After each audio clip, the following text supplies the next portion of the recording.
Hi there, my name's John Stevens, pastor of Zion Lutheran in Oregon City, Oregon, and we're part of the ELCA, and welcome to Dollar Store Children's Sermons, where we take a look at the lectionary text. We tie them to an item from the Dollar Tree. This is for the narrative lectionary, the fourth Sunday after Epiphany, and we are looking at the gospel lesson out of Matthew, and the reading out of Matthew, and it's the 6th chapter, verses 7 to 21. And we're going to be spending a lot of time in Matthew because that's the year. But in this text, the item I'm looking at using is a chocolate heart. And it's a perfect time because we're still close to Valentine's Day, and you can still find them.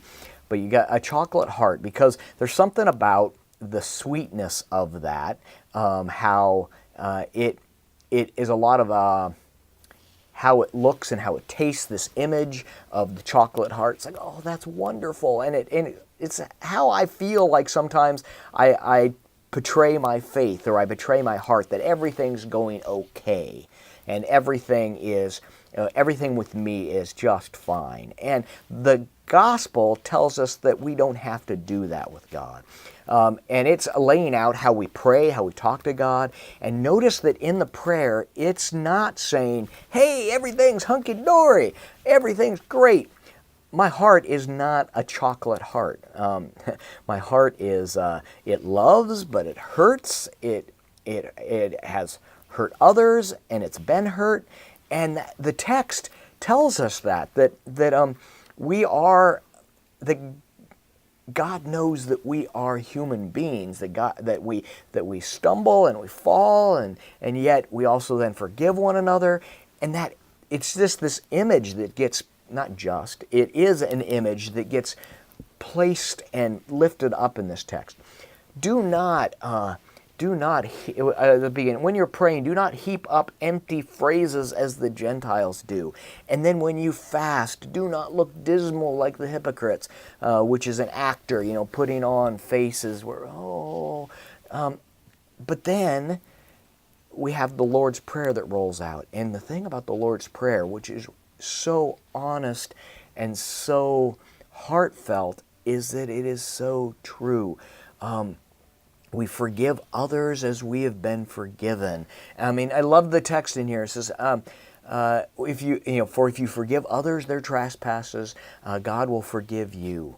And just this sense of how we pray and our response and our relationship with God is so real. It's so beyond just this chocolate heart. And the chocolate heart is great, and it tastes sweet and all that stuff like that.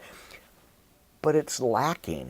There's no substance in it. I eat it and I'm still hungry. I leave it out in the sunlight and it melts. And this idea that it's just not right, and we know that. But so what we rest in is something deeper and something greater than that. And so that's the springboard. I'm still working through this, but there's something there. The springboard that it's the chocolate heart doesn't.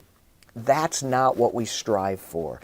We strive for real relationship. Now, these are words that I wouldn't necessarily use in the children's sermon, but you see it. I know you can feel it, where that's what it is. And kids know it. Kids know when adults are being real with them. Kids know when their friends are being real with them. When they argue and when they fight, and then when they forgive each other, kids know this. It's in the core of our hearts and our beings. So I hope that can be a springboard for your own thinking around your children's sermon as we work through what it means to love one another, where our heart truly is, and the God that has claimed our heart and said, I will walk with you, and I will wrap myself around you, and I love you as my child. And that's an image that can carry me into the next day. So thanks for stopping by, and I hope you have a fantastic week.